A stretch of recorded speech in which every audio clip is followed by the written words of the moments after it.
Hello everyone नमस्ते सबैलाई म आज नयाँ विषय लिएर उपस्थित भएको छु भिडियोको अन्त्यसम्म रहनुहोला विगत एक महिना अगाडि जेनजी आन्दोलन भयो र त्यसपछि सरकार परिवर्तन भएर अहिले अन्तरिम सरकार चलिरहेको छ नेपालमा र पछिल्लो समय सामाजिक सञ्जाल तातिएको छ फ्री टिबेटका पक्षधरहरू पनि फ्री टिबेटका गतिविधिहरूमा चाहिँ तीव्र गतिमा लागि परेका छन् र लागिरहेका छन्।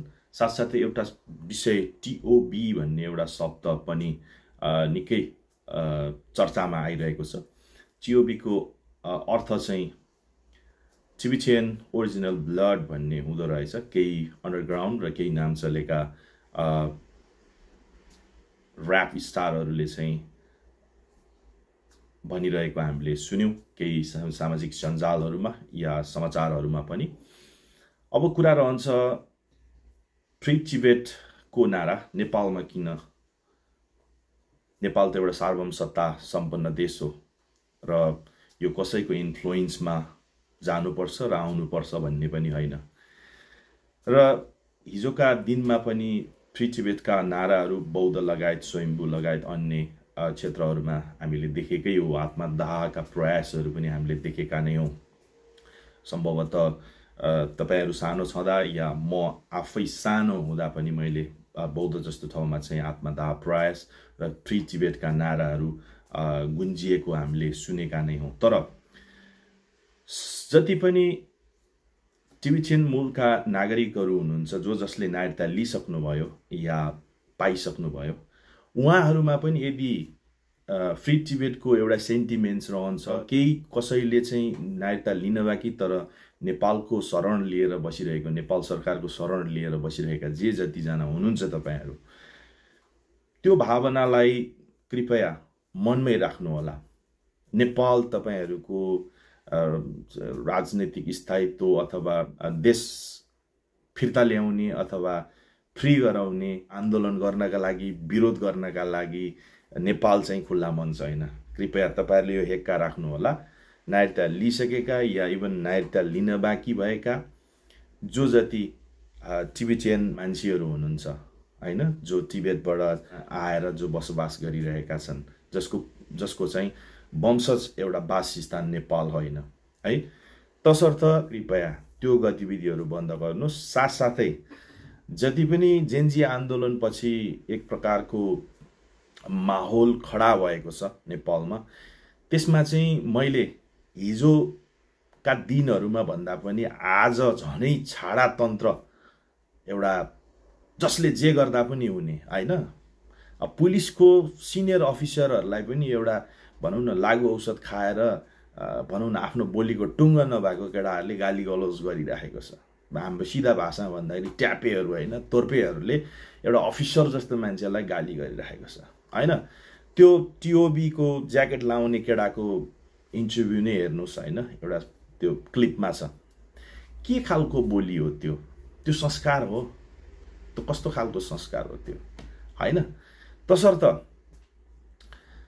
जति पनि फ्री टिबेटका नारा अथवा फ्री टिबेटका चाहिँ सेन्टिमेन्ट्स बोकेर जो नेपालमा बसिरहेका छन्, कृपया तपाईहरुले नेपाललाई नै आफ्नो देश फिर्ता ल्याउने अथवा फ्री गराउने एउटा गराउनका निमित्त चाहिँ हजुर तपाईहरुले चाहिँ नेपाललाई चाहिँ प्रदर्शनको केन्द्र विरोध गर्ने एउटा ठाउँ बनाउनुहुन्छ भने, अथवा नेपालका विरुद्धमै तपाईहरु जानुहुन्छ भने चाहिँ आफ्नो बाटो लाग्न सक्नुहुन्छ। टिबेटै गएर बसे पनि हो त्यो हुँदैन भने तपाईहरु अन्य देश, अन्य अरु कुनै देश गएर बस्दा पनि हुन्छ है त। मलाई त्यस्तो लाग्छ, किनभने हामी चाहिँ नेपालको आम सच्चा नागरिक हो है। हामीलाई कसैले हाम्रो भूमि अथवा हाम्रो एउटा परिवार अथवा हाम्रो देशमा चाहिँ कसैको देश फिर्ता ल्याउन या फिर्ता ल्याउनका निमित्त अथवा फ्री गराउनका निमित्त हामीले हाम्रो चाहिँ रणभूमि हामी बनाउन दिने वाला छैनौं। एक्का रहोस्, यदि तपाईहरुमा पनि स्टिल नेपाली नागरिकता लिइसकेपछि पनि टिबेटको या समवेयर अदर कुनै देशको सेन्टिमेन्ट्स यदि छ भने तपाईहरु निक्लिन सक्नुहुन्छ खुसी साथ। र यो पनि तपाईहरुलाई म चेतावनी दिदछु कि भोलिको दिनमा तपाईहरुको यस्तै गतिविधि रहि नै रहने हो भने चाहिँ हामी पनि निक्लिनु पर्ने हुन्छ यसको विरुद्धमा चाहिँ है तपाईहरुको विरुद्धमा चाहिँ अहिलेसम्म हामी शान्त ढंगले बसिरहेका छौं हामी सबै नेपालीहरु शान्ति प्रेमी छौं कृपया यो खालको गतिविधिलाई बन्द गर्नुस् यदि तपाईहरुमा त्यो खालको सेन्टिमेन्ट्स छ अझै पनि नेपाली नागरिकता लिइसकेपछि अझै पनि त्यही खालको सेन्टिमेन्ट्स छ मेरो देश मेरो ठाउँ समथिङ विभिन्न अन्य सेन्टिमेन्ट्सहरु छ भने नागरिकता त्याग्नुस् देश त्याग्नुस् आफ्नो बाटो लाग्नुस् त्यसमा हामीलाई कुनै समस्या छैन र अर्को कुरो यो पनि हो कि यदि तपाईहरु शान्ति ढंगले बस्न चाहनुहुन्छ र बस्दै गर्नु भएको छ भने तपाईहरुलाई सधैं स्वागत छ नेपालमा र गरेर खाइराख्नु भएको छ नेपालका विरुद्धमा कुनै पनि कदम चाल्नु भएको छैन भने शान्ति ढंगले बस्नु होला त्यसमा कुनै समस्या छैन प्रोबेबली यो 2017-18 को कुरा हुनुपर्छ कपन हाम्रो काठमाडौँ कपनमा चाहिँ मैले रोहिंग्या चाहिँ हाम्रो बर्मातिरबाट भागेका अथवा भगाइएका चाहिँ एउटा शरणार्थी ग्रुप शरणार्थीको झुण्ड चाहिँ मैले भेटेको थिएँ र मैले त्यतिखेर पनि भनेको थिएँ कि भोलिको दिनमा रोहिंग्या शरणार्थी पनि नेपालको लागि चाहिँ टाउको दुखाइको विषय हुन सक्छ है भनेर मैले लेखेको थिएँ हैन त्यस्तै गएर ठ्याक्कै अहिले रोहिंग्याहरुले पनि आफ्नो गतिविधिहरु गर्न थालेको गतिविधिलाई बढाएको हामीले देखिरहेका छौं समाचारहरु पनि पढिरहेका छौं हैन अब एउटै परिवारबाट उनीहरु 8-9 वटा बच्चा जन्माउँछ हैन बच्चाहरु जे जसो यसो मिठो मसिनो के छ खुवाएर बच्चाहरु हुर्किराखेको छ उनीहरुको साथसाथै उनीहरुको पपुलेसन उनीहरुको जनसंख्या मतलब यसरी बढिरहेको छ कि त्यो लाग्छ कि सालमै 2 गुना 3 गुना भएर गइराछ क्या हैन भोलिको दिनमा त्यसले समस्या ल्याउँछ पक्कै पनि त्यो तपाईलाई पनि थाहा छ मलाई पनि थाहा छ नेपाल सरकारलाई पनि थाहा छ हैन तर हामी किन अझै चुप लागेर बसेका छौं के यो विषयमा कृपया तपाई आम नेपालीको नाताले बोल्न जरुरी छ है उनीहरुको पनि व्यवस्थापन गर्न जरुरी छ पछिल्लो समयमा टिबेटियन मान्छेहरुको जनसंख्या बढिसकेपछि मैले भन्नु खोजेको के हो भने जो टिबेटबाट पछिल्लो समयमा झरेका थिए जसले चाहिँ आफूलाई चाहिँ अझै पनि टिबेटियन मान्छन् टिबेटियन ठान्छन् र हामी टिबेटियनै हो भन्छन् हैन बसाई नेपालमा छ केही प्रतिशतले नेपाली नागरिकता लिइसकेका छन् के कसरी लिए कहाँ कुन ठाउँबाट लिए भन्ने कुरा तपाई हाम्रो भनौं न एउटा प्रशासनिक कमजोरी र प्रशासन हाँक्ने व्यक्तिहरुको एउटा भनौं न चरित्र अथवा के भन्ने एउटा भनौं न लालचमा आएर कहाँ कसरी लिए जसरी लिए पनि लिए उनीहरु अब नागरिकता लिइसकेपछि नेपाली भए तर पनि त्यो खालको सेन्टिमेन्ट्स बोकेर बसिरहेका छन् र जो जसले नागरिकताहरु लिएको छैन उनीहरुले पनि त्यो खालको भनौं न आफ्नो जनसंख्या बढाउँदै गइसकेपछि अहिले यस्तो अवस्थामा पुगिसके उनीहरु पनि कि एउटा भनौं न ठूलो मास क्रिएट हुन्छ जसलाई चाहिँ सम्हाल्नको लागि चाहिँ भनौं न हाम्रो प्रशासनलाई नै गाह्रो हुने अवस्था आइसकेको छ हैन साथै रोहिंग्याको पनि रोहिंग्या शरणार्थीहरुको जुन झुण्डको पनि दिन तपाईको जनसंख्या बढेर गइरहेको छ भोलिको दिनमा यसले पनि माग राख्छ यसको पनि अनेक समस्याहरु सम्बोधन गर्नुपर्ने अवस्था आउँछ हैन साथसाथै नागरिकताको कुराहरु पनि आउला किनभने अब कानुनमा त लामो समय बसोबास गरिसकेपछि स्वत नागरिकता पाउने व्यवस्थाहरु पनि छ हैन त्यसरी हामीले बुझ्नुपर्छ र अर्को महत्त्वपूर्ण चाहिँ कुरा चाहिँ के हुन्छ भने यो समस्याहरुलाई बेलैमा नसुल्झाएको खण्डमा चाहिँ नेपाल चाहिँ आउने दिनहरुमा झनै समस्यामा दलदलमा फस्दै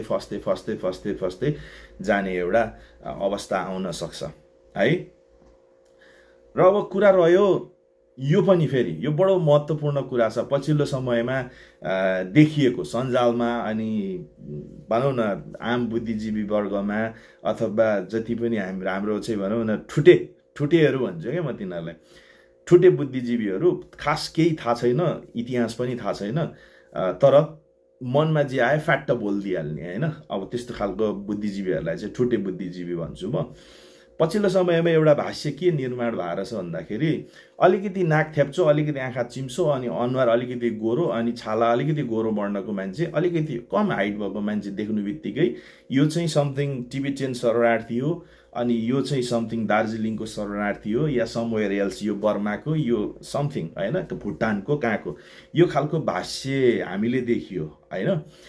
अब यो कुरालाई ठ्याक्कै हामीले बुझ्न कसरी पर्छ भने त्यो भाष्य निर्माण हुनुमा चाहिँ मान्छेहरूको अबुझपन अथवा जानी जानी गरिएको एउटा के भन्ने एक प्रकारको अभिव्यक्ति मात्रै हो होइन। व्यक्तिहरूलाई, समाजलाई, समुदायलाई चिडाउनको लागि गरिएको एउटा अभिव्यक्ति मात्रै हो।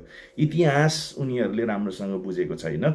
समग्रमा हामी एउटै भूगोल लगभग एउटै भूगोल सेयर गर्ने भएको कारणले गर्दाखेरि कतिपय अवस्थामा हाम्रो जात जाति, हाम्रो अनुहारहरू होइन छरपष्ट नै देखिन्छ नि होइन र। जस्तो पालमा छेत्री बाहुनको कुरा गर्ने हो भने इन्डियाका धेरै जस्तो भनौँ न जातहरूसँग मिल्छ होइन।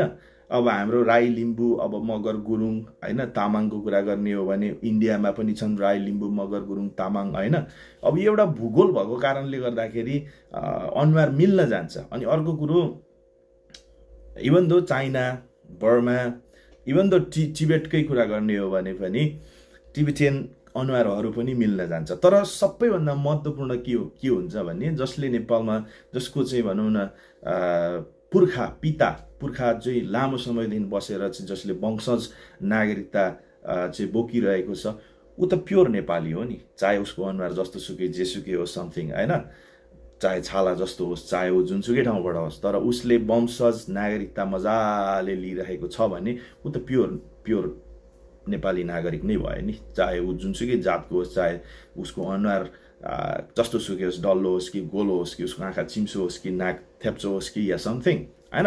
र अर्को कुरा, अन्य तरिकाबाट पनि जसले नेपाली नागरिकताहरू बोकिरहेका छन् उनीहरू पनि नेपाली नागरिक हुन् होइन। त्यसमा कुनै दुई मत छैन।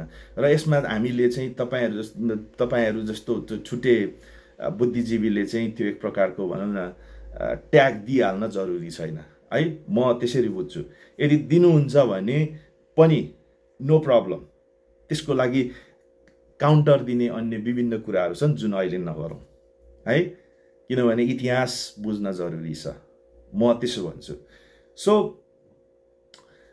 पछिल्लो समय जुन जेन्जी आन्दोलनपछि जेन्जी आन्दोलनका जुन मागहरू अथवा जेन्जी आन्दोलनले गरेका जुन निर्णय प्रतिबद्धताहरू चाहिँ लगभग तुइने अवस्थामा पुगेको छ।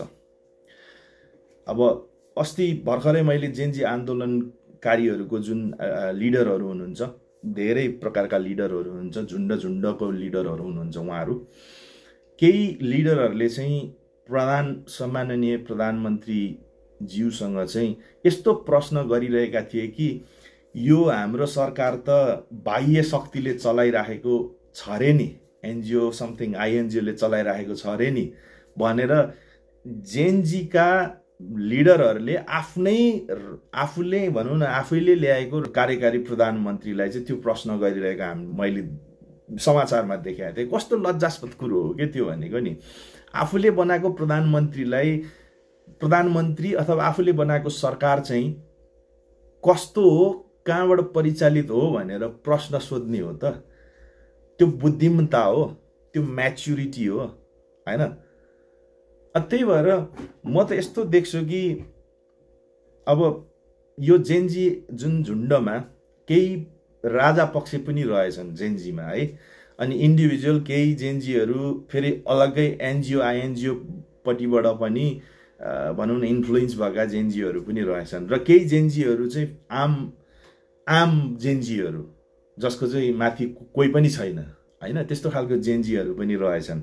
तर समग्रमा जेनजीले जुन आफ्नो एजेन्डाहरू अगाडि ल्याएर जुन आन्दोलनको मेन एजेन्डा अथवा आन्दोलनको जुन मेन जग चाहिँ हाम्रो यो हो भनेर भनेको थियो, त्यो जगहरू चाहिँ लगभग भाँचिसकेको अवस्था छ अहिले ठ्याक्कै बुझ्दाखेरि चाहिँ।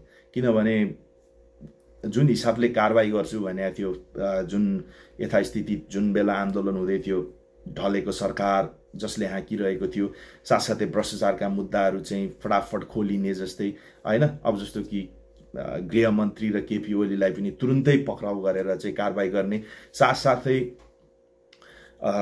जति पनि भनौँ न उच्च स्तर अथवा उच्च औहदामा रहेका जुन पदाधिकारीहरू छ उनीहरूलाई उनीहरूको कार्यशैली अथवा विगतका गतिविधिहरूलाई हेरेर उनीहरूलाई चाहिँ फेरबदल गर्ने जस्तादेखि लिएर अनि शान्ति सुशासन जस्ताका कुरामा लिएर होइन, शान्ति सुशासनलाई पनि एकैछिनमा हामीले इफेक्टिभ बनाउने भनेर भन्थे होइन। अब कारागारबाट छुटेका मान्छेहरूले फटाफट मान्छे मारिरहेका छन्, बलात्कारका केसहरू पनि बढेर गएका छन् होइन। अब सरकार गठन भइसक्यो, 1 महिना भइसक्यो होइन, त्यसमा चुकिसकेको हामीले देख्छौँ। शान्ति सुशासनलाई पनि एकैछिनमा हामीले इफेक्टिभ बनाउने भनेर भन्थे होइन। अब कारागारबाट छुटेका मान्छेहरूले फटाफट मान्छे मारिरहेका छन्, बलात्कारका केसहरू पनि बढेर गएका छन् होइन। अब सरकार गठन भइसक्यो, 1 महिना भइसक्यो होइन, त्यसमा चुकिसकेको हामीले देख्छौँ होइन। किनभने धेरै हत्या हिंसाहरू पनि बढिसकेको छ अहिले। रिसेन्टली पनि रवि लामिछानेसँगै भनौँ न कारागारमा रहेको र सँगै निक्लिएका जति पनि कैदीहरू छन् उनीहरूले 4-5 जना त मान्छे मारिसक्यो, एकजनाले बुढी मार्यो, अर्कोले एउटा साथी मारिसक्यो होइन।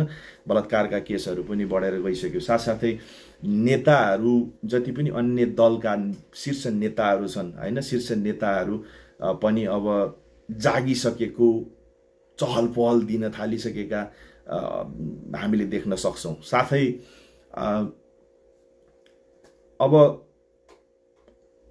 अर्को समस्या के भन्दाखेरि जेनजीका नाइकीहरू नै एक हुन नसकेको अवस्था पनि छ। हेर्नुहोस्, प्रधानमन्त्री अथवा राष्ट्रपतिसँग मिटिङ गर्न जाँदाखेरि आधा जेनजी लिडरहरूले विरोध गरेर बहिष्कार गरिरहेको छ, आधा जेनजीहरू गएर चाहिँ भनौँ न भेटघाट गरेर चाहिँ भनौँ न आफ्ना मागहरू पुरा गरिरहेका छ। अनि सबसे महत्त्वपूर्ण कुरा त यो हो कि जेनजीले बनाएको सरकारमा खुद जेनजीले गएर आफ्नो मागहरू राखिरहेको छ क्या। माग आफ्नो जुन एजेन्डा छ त्यसलाई चाहिँ स्थापित गर्नुको सट्टा उनीहरू चाहिँ मागिरहेछ क्या, हामीलाई यो चाहिन्छ भनेर। त्यसो भए त्यो सरकार कसले बनाएको हो त? सबैभन्दा महत्त्वपूर्ण कुरा त्यो हुन्छ। तसर्थ अब चुनाव होला या नहोला यो समयले बताउला, तर जुन सरकार जेनजीले जुन सरकार बनाएको छ यो सरकार अलमोस्ट लगभग यो चाहिँ असफल हुने अवस्थामा पुगिसकेको छ। भलै मैले असफल भयो भन्दा त्यो अलिकति छिटो होला, तर यसले जुन द्रुत गतिमा अथवा एउटा भनौँ न जेनजीको मागहरूलाई चाहिँ स्थापित गर्दै जसरी अगाडि बढ्नु पर्थ्यो, जसरी अगाडि लानु पर्थ्यो, त्यो चाहिँ त्यसमा चाहिँ सरकार असफल भइसकेको छ है। अनि हामी सबैलाई थाहा छँदैछ कि जति पनि नयाँ सरकार आउँदछ आंशिक रूपमा जुनसुकै सरकारले पनि सामान्य काम गर्दै छ, केही परिवर्तनहरू ल्याउँदै छ। त्यो तपाईलाई पनि थाहा छ, हामीलाई पनि थाहा छ र हिजो हामीले देखेको पनि त्यही हो। एउटा नयाँ सरकार गठन भयो भने त्यसलाई केही हेर्न लायक अथवा महसुस गर्न लायक केही पोजिटिभ कामहरू त गर्छ नै, तर काया पलट चाहिँ हिजोको सरकार हिजो आएका सरकारहरूले पनि गरेन।